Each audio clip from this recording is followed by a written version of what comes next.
Praise the lord. దేవుడు నిన్ను దీవించుగాక. ఈ దినము వాగ్దానము, యెహోవా యందు నమ్మికించువాడు సురక్షితముగా ఉండును. సామెతల గ్రంథము 29వ అధ్యాయము 25వ వచనము.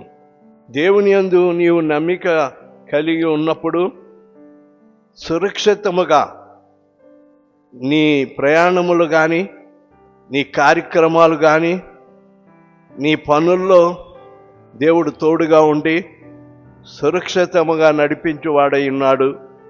దేవుడి ఈ వాగ్దానముని వినికిడిలో ఆశీర్వదించుగాక. ఆమేన్. అందరికీ ప్రైజ్ ద లార్డ్.